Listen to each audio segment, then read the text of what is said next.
Good afternoon, everyone, and thanks for joining us again for the Gatewood Wealth Solutions Market Update. With me, of course, today is our Chief Investment Officer, Aaron Tuttle. Thanks for joining me, Aaron. Thanks for having me, John. Well, a lot has happened since our last broadcast a week ago. We've seen this historically large fiscal stimulus, the CARES Act, pass.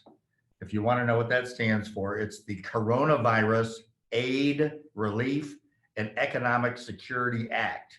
It is the largest in the history of our country. And what happened as a result is we saw the markets lifted last week. Of course, then this week we had Trump warn of a higher death count.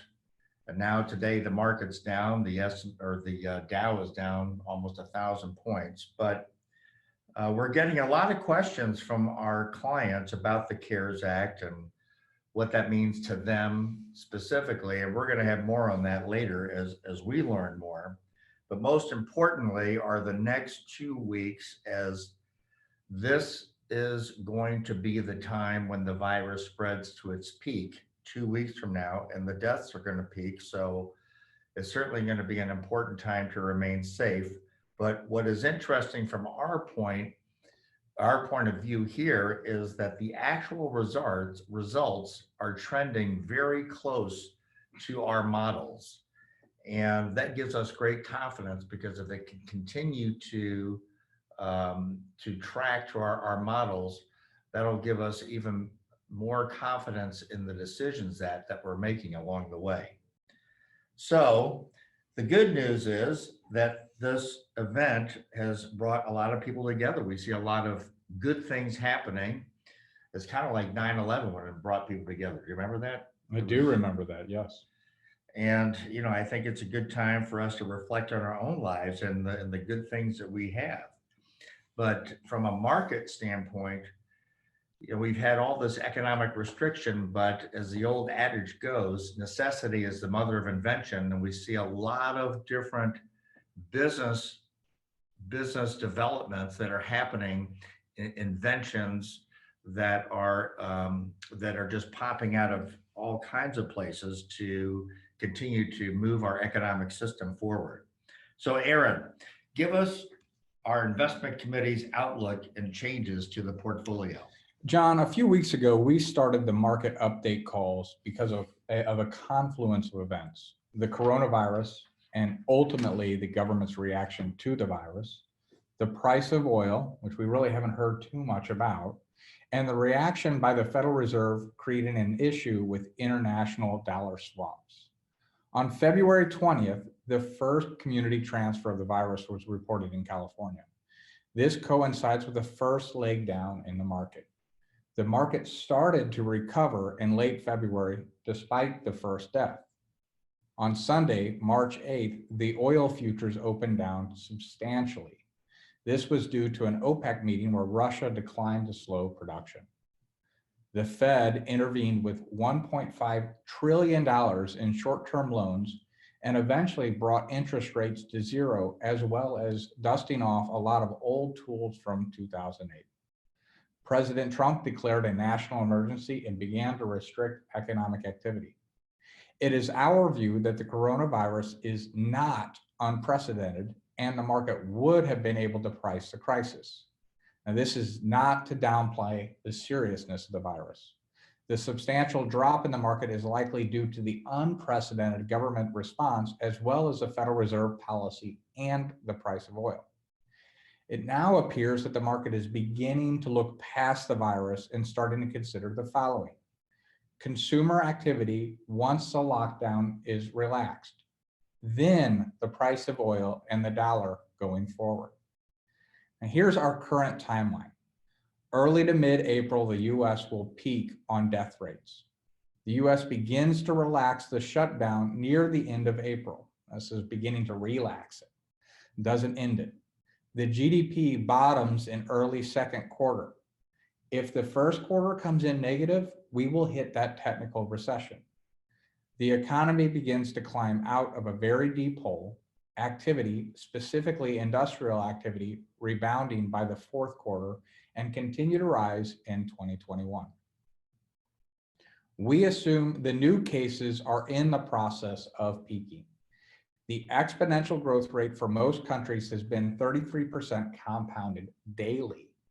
The US was following this trajectory from March 2nd to the 18th.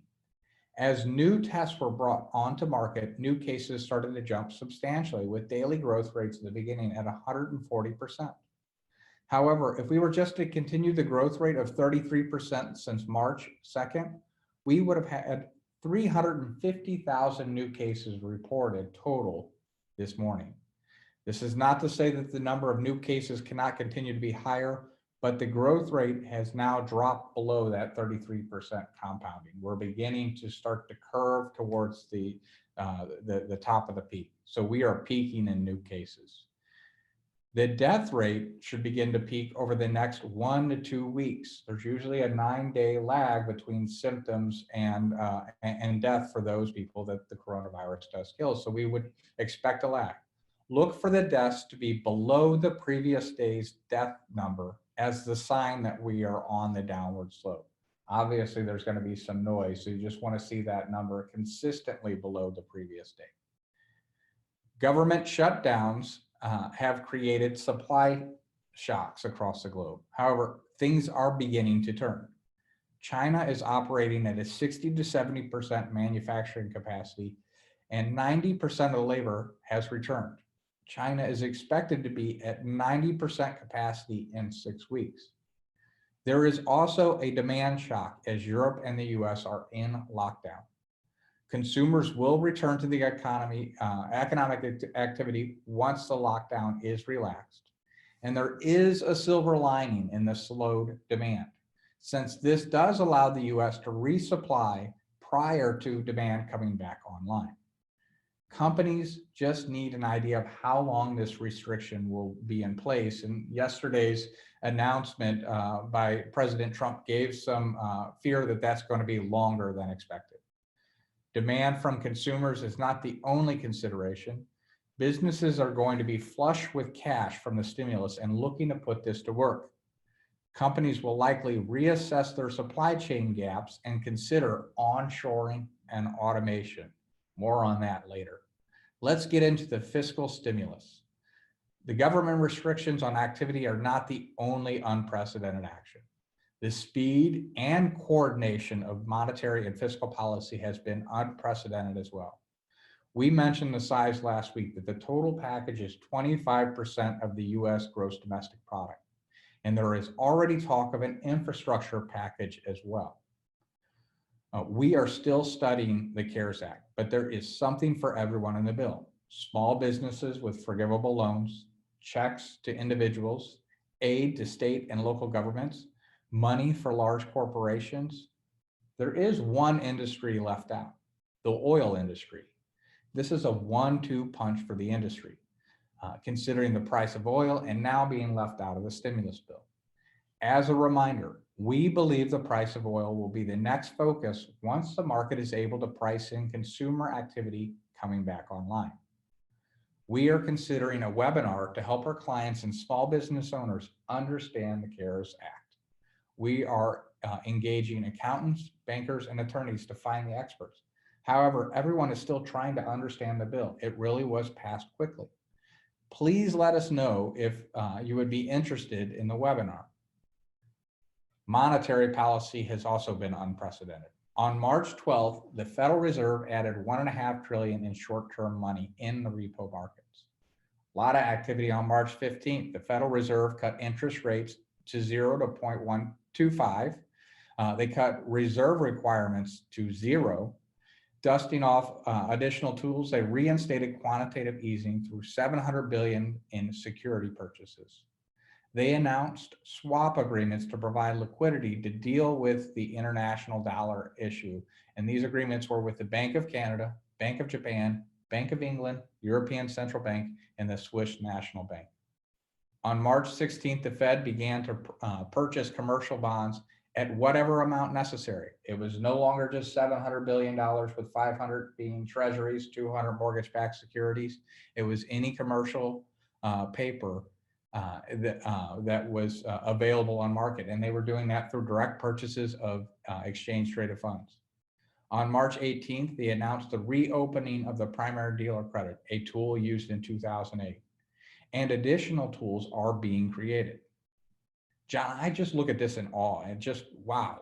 It is pretty remarkable, isn't it? It is. At one point, borrowing for the Federal Reserve and not the open market or other banks was seen with horror, and it invited auditors into your bank. No one did it.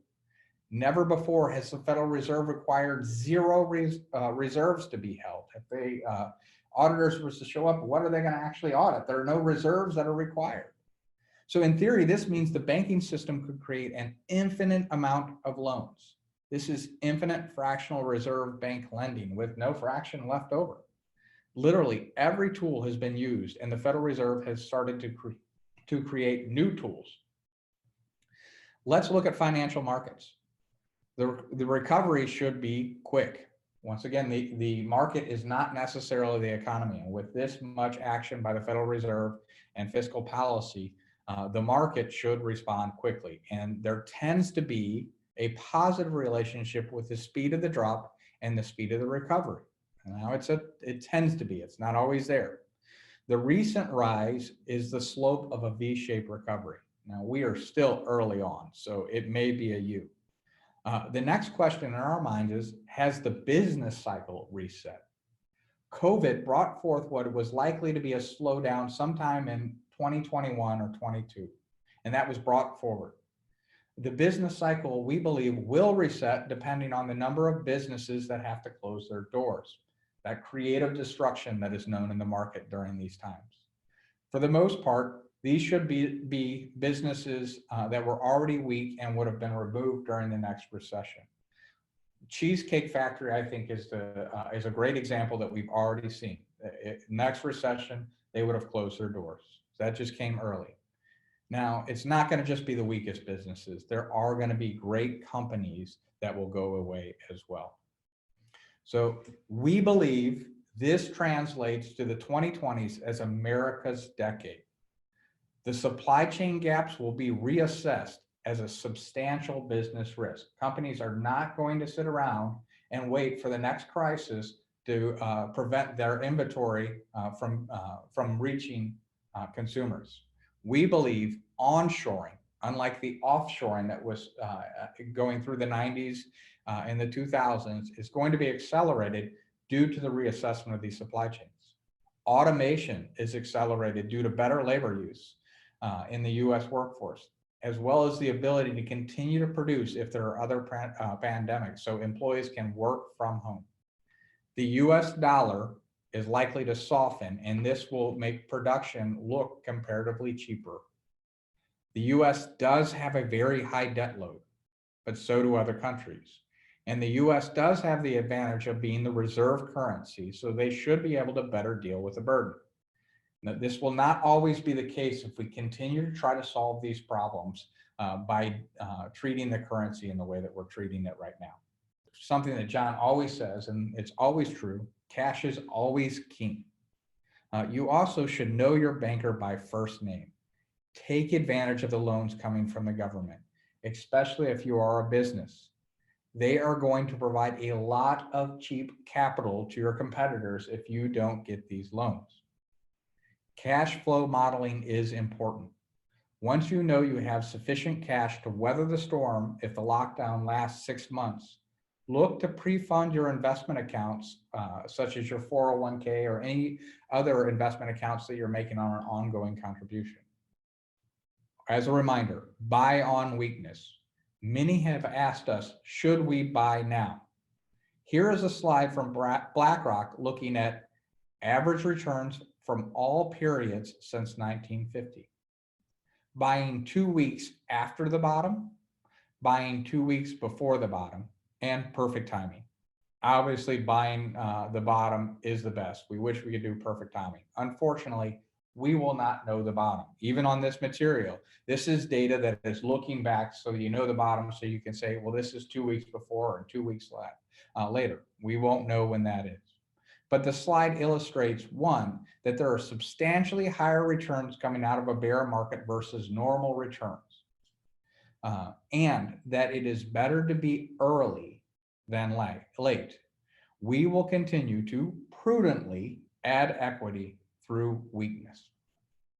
Wow, thanks, Aaron. That's a lot of information to digest, and certainly you and your team are doing an outstanding job staying on top of things. So we have a few questions from our listeners here, and one of them is interesting to me, and that is that the first action of the Fed was to provide $1.5 trillion of short-term funding. And the reason why this is relevant is I remember back in 2008 when I was on my bank board, and the issue that was that the whole financial system had frozen. So even if someone had a line of credit, they wouldn't be able to access it, or they were concerned that the money market was going to break the buck. So can you explain how is this different, and why is this not going to be a 2008 type of financial crisis? Well, one, because we had the 2008 financial crisis. The reason the Fed is starting at the repo market is because they are not going to let the money market area, or basically how cash is transferred back and forth in the economy, freeze. In 2008, there was a drop in the money supply growth. Many of our long-term listeners know that we like to really pay attention to that number because we think it's really important. The money supply is not shrinking, and it's because the Fed is interjecting. During 2008, so the repo market is, I hold short-dated, high-quality treasuries, and I need cash as a money market fund. I will loan those out to other money market funds at interest rates, and that's how money market funds actually generate interest on the cash that they hold. The problem in 2008 is that other money market funds wouldn't let go of their cash, and they wouldn't loan it out to other money market funds on the repo market, and the Fed wasn't stepping in. They're not going to allow that to happen, and that is why they're providing so much liquidity in the repo markets, to make sure that it doesn't matter if other money market fund managers are nervous and want to hold on to their cash. The Fed's going to be the backstop. They're going to be that lender of last resort, and they're going to buy the securities from the money market with that repurchase agreement in place. So what you're saying is that people really don't have to be concerned about the liquidity, because we've actually had people say, hey, should I go to the bank and pull some cash out and put it into my safety deposit box? Or, is my money going to be safe in my money market account? So the money will be safe. It's always prudent to have cash at home, though. We have always advocated to have some cash accessible in the home, just in case there was a banking holiday or some type of situation where the banks were not accessible. But no, the Fed is not going to let the money market funds break the buck this time. So another question that we had from one of our clients was whether or not they should become conservative, and what is our view with bonds going forward? And let me just elaborate. So we've always talked about how our goal here is not preservation of principal, but preservation of purchasing power. So bonds were more focused on the preservation of principal, where equities were focused on preservation of purchasing power. Mm-hmm.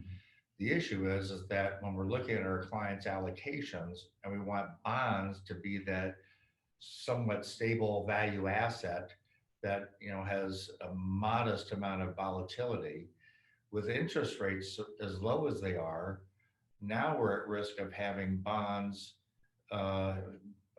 potentially have equity-like losses if interest rates rise.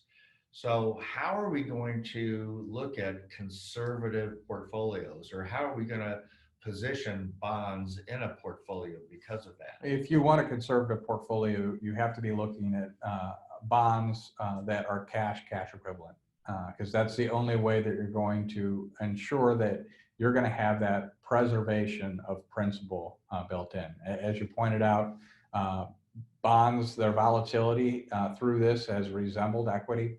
If interest rates begin to move up, by the way, this is not a call that they are.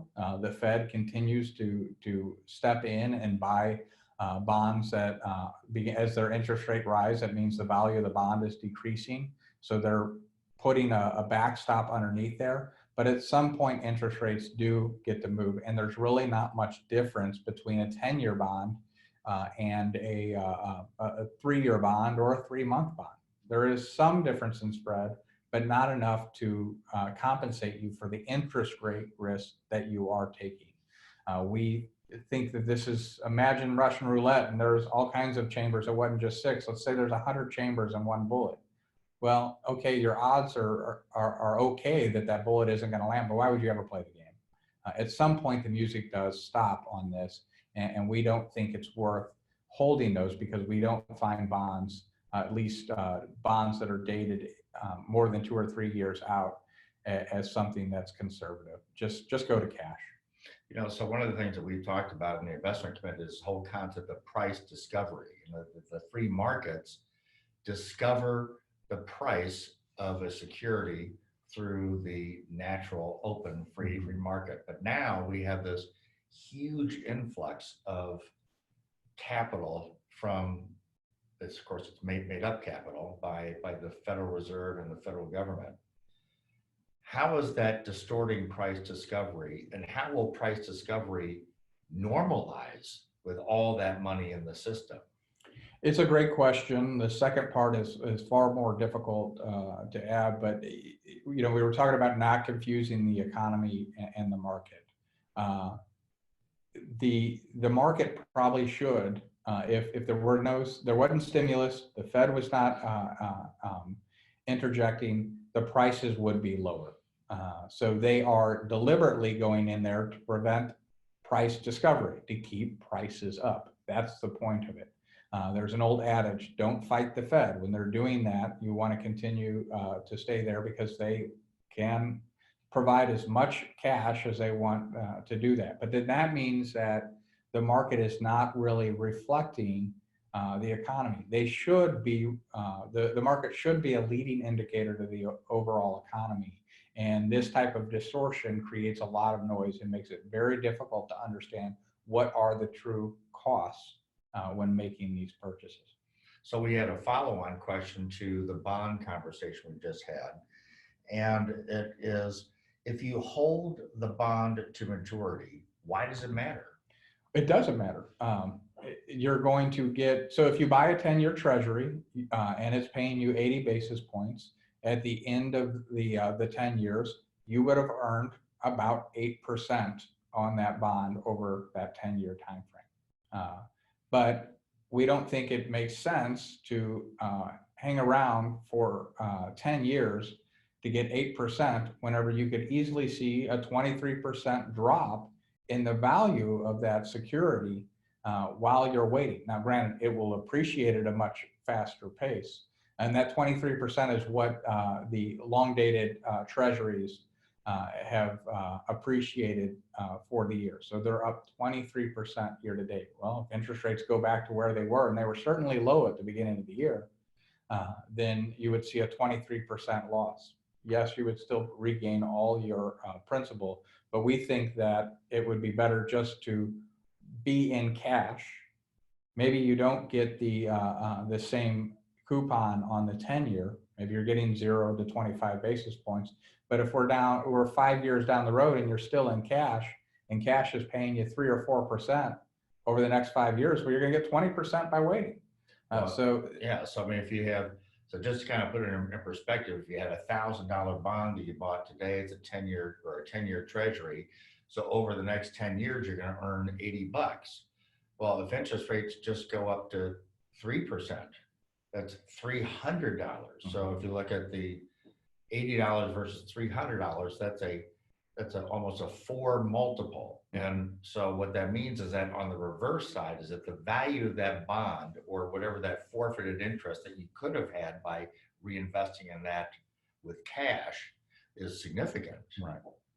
So Another question we had is about the Trump tweet or acknowledgement or assessment that the death toll might be greater than what we've been projecting. He said it might be as high as 240,000 in the U.S. So if you look at, between, the estimates that we've seen from 80,000 to 240,000, will that make a difference to the markets and the economy if we actually experience that many deaths? So to be clear, we have projected higher death rates than 800,000. We talked about that, I think, 2 or 3 calls ago about the bear case scenario where up to 800,000 people in the U.S. Could die from the virus. So it's not to say that we're not forecasting that. We just think the most likely, as we see the data come in, it appears to be somewhere between 80,000 and 100,000. In addition, the actual deaths versus our hypothetical have been lower the last couple of days. Could be a fluke in the data, but we're hoping that we don't get into that 80 to 100,000 death, which seems to be the most probable. What I do think is also important to point out is we're no longer talking about 2 million deaths from the virus. We have continued to trend down and get better understanding of what the mortality rate, and as we had discussed, is typically that death rate trends down. It's not like that we were smart and we knew better. We just looked back historically and said, well, as you get better data and better cases, the way that you account and assess it, that mortality rate drops. Now, there was a second part to that question, but it slipped my mind. What was the second part? So in other words, will that make a difference to the market? Yeah, so let me start off with every life is absolutely valuable. It's a tragedy, but whenever we look at who is at risk of passing because of this virus, they tend to be people with underlying health conditions that are probably not contributing to the current economy. Or they're people that are later on in life and also are enjoying retirement as they rightfully should. Now, it's not to say they're freeloaders by any means. They've earned the right to do that, and there's also compassion for people to help them whenever they are sick. So this is not to downplay their worth as human beings. They have infinite worth. But whenever we're looking at from a market standpoint, they're also people that are not necessarily adding to the overall economy as producers. So if the risk ranges are in the populations that we've currently seen, no, it should not make a huge difference in the overall economic component for the market. That being said, many people, whether there were government regulations and restrictions mandated, the lockdown was already in place before it was mandated by the government, because people are trying to slow this virus, because those individuals do have worth, and most of the business travel and other things were slowed down because human life is also a consideration. But from an economic standpoint, it should not make a large impact, whether it's 240,000 deaths or 80,000 deaths, because the people that are most affected by this virus. Well, certainly the human tragedy would just be enormous. Yeah. And that's certainly not something that we would wish, and we certainly want to extend our thoughts and prayers to everybody who's sick or may become sick. So one of the things you had talked about was the business cycle. And we had been on an uptrend for quite some time. We kept wondering, is this bull market going to continue and the prices keep going higher? But in our forecast, we were, as you mentioned, forecasting that we would have a slowdown, maybe even a recession in 2021 and 22. But this has actually now brought that forward. So I read a McKinsey report that said that it's going to take us until 2023 for the economy to get back to where it was at the beginning of this slowdown. How would that play into our view in terms of the market going forward? Well, we are not as bearish as McKinsey on the economy, the amount of stimulus and the amount of investments that the corporations are going to want to put to work. We think we'll bring that forward sooner, so that the economy will probably be in a boom phase coming out of this. But once again, it's how much have we cleared of the weaker companies on the other side that's going to matter on whether this is a continuation, and that we are going to still have a late cycle market that still needs a recession or not. And at least from our standpoint, the way that the data is coming out now, it looks like that we'll get that reset in the cycle, and we'll be in an early stage cycle for the market. Excellent. So let's talk about infinite banking. So I remember when I had our bank and I was on our board, and we'd have to make sure that we had reserve requirements. And now we're going to be able to get loans without any capital or even any guarantee. We've been looking at some of the SBA loan materials that have been coming out, and they're not requiring any type of capital backing, not even a personal guarantee. What risk would there be to default going forward on these? And I'm thinking in relation to the 2008 financial crisis, where you had all these homeowners that were buying homes with no down payment. Mm-hmm. So it's kind of those 100% loans. Well, John, if you and I were picking basketball teams and we each got to pick 5 people, we would pick our 5 best picks as best we can. And then someone told us that we would get another pick, right? It has to be that it's going to be at least perceived a lower quality selection for your new player, because you already picked your 5 best. With the Fed providing this liquidity to banks, and banks eager to lend it out, they're going to start looking for more players to lend to. So that means the quality of the debt is going to decline, all other things being equal. In addition, the Federal Reserve has now set a precedent of stepping in and buying corporate debt if it doesn't work out well, which at some point we don't think it does. We do think that this type of treatment of the currency long-term is going to cause major problems with the economy. It's just not today. So because as a business, your competitors are going to be tapping these loans at very low prices, and they're going to be provided, you got to play the game with them. And we do think leverage, which we were high, but still in the normal range over the last 10 to 20 years going into this correction, will be higher. So the leverage will be increased because every incentive is to do just that. So let's just talk about the next few weeks, market volatility, and should we be worried? Well, of course, you and I and our invest committee, we aren't concerned at all, because we know that the markets are going to come back. We understand the economics. We've seen these things before. But as these cases increase, I do think that there's the potential for that coronavirus fatigue, where people are going to be fatigued with watching the news. They're going to be fatigued by seeing the escalating cases. They're going to be fatigued by being homebound, unable to do the things that they normally do in life. And I think that could have an effect on the market, because there is that investor behavioral component of the market. Mm-hmm.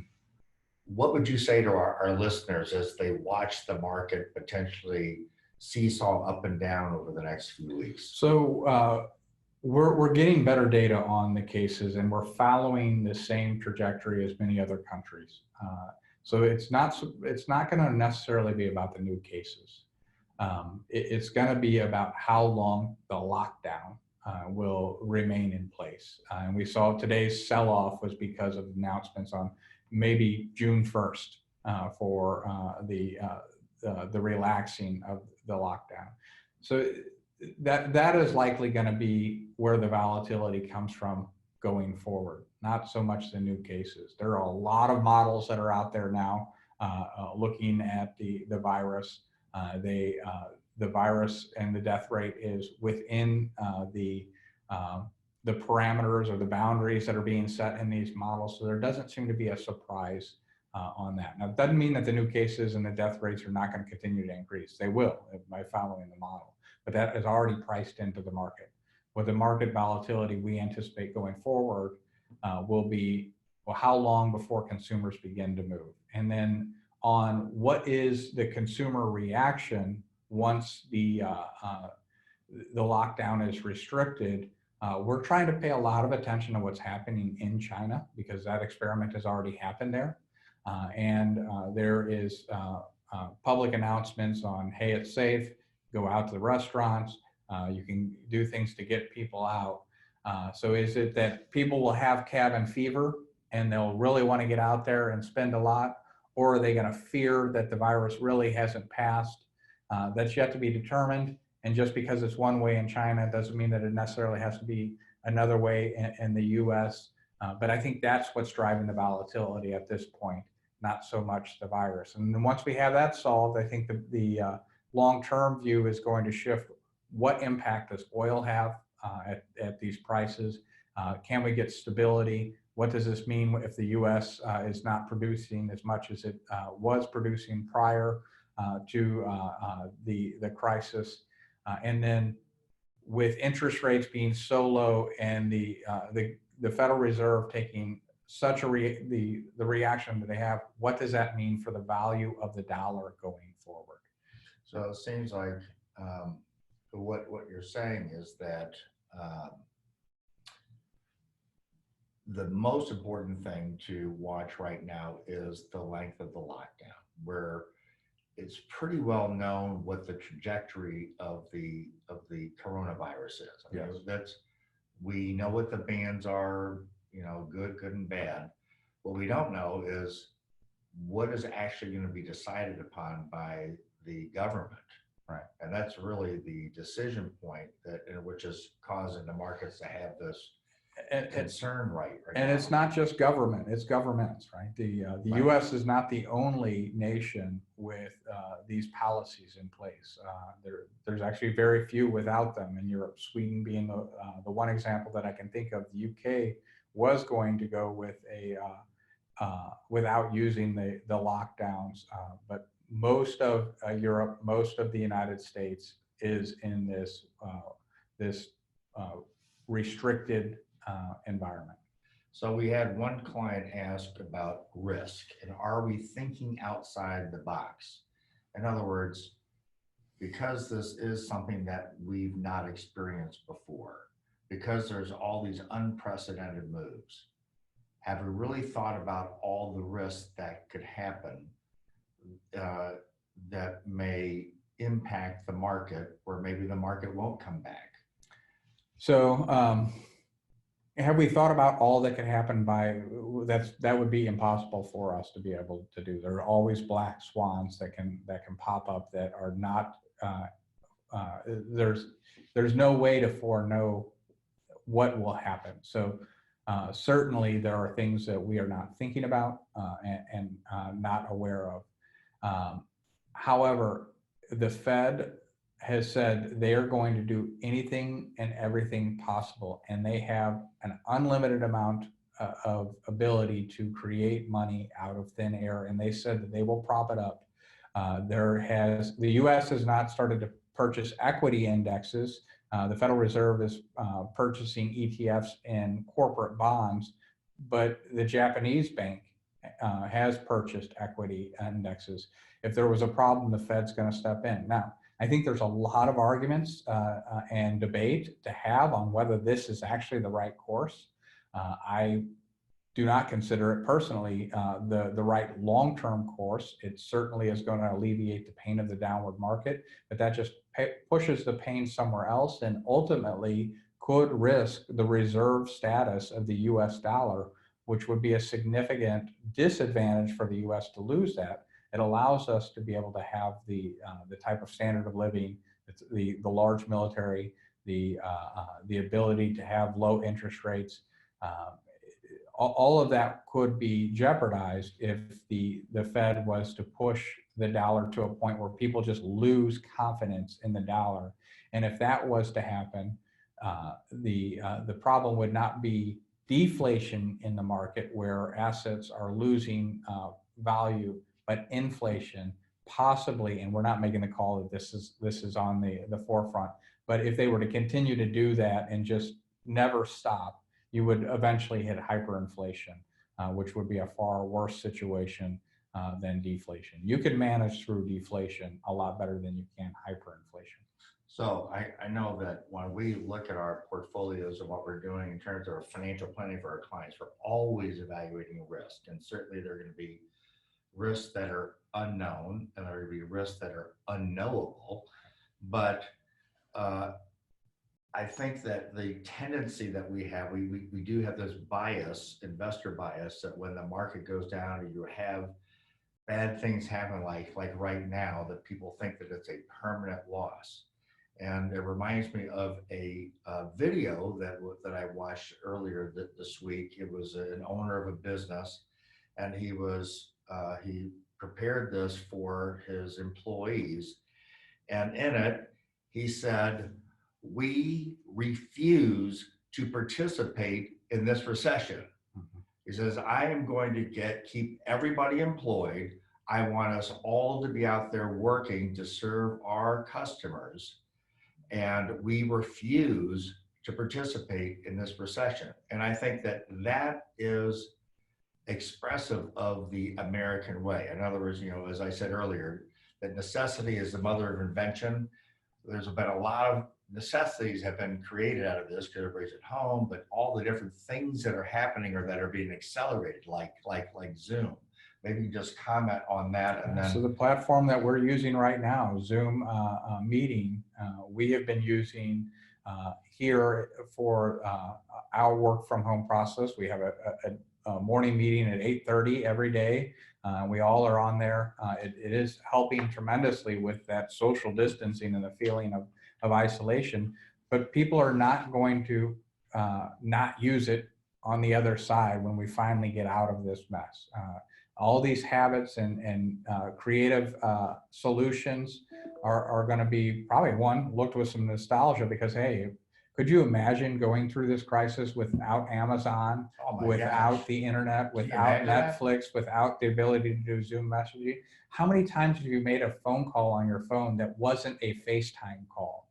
I think a lot of that is to stay, and it does show the ingenuity. So if this was to be some type of a prolonged situation, you got to bet on the American spirit that it's going to figure out ways of getting around the problem and finding out solutions. We find out solutions through businesses all the time. Well, thanks, Aaron. This has been very informative, and as usual, you have all the answers. I would not say that. I can respond to questions. Have a lot of answers. Well, we plan to have a separate broadcast about the CARES Act and what this means for our listeners. We've certainly learned a lot in a very short period of time, but we do want to be mindful of trying to be relevant and pushing out information to you, not being over communicating either. So we ask that all of you be cautious out there. These next 2 weeks are clearly the most critical based upon our models and what we hear in the news. And we want the health and well-being of all of you to be protected. So be sure to reach out to your lead advisor or associate lead advisor if you have any questions. And we look forward to having you back next week.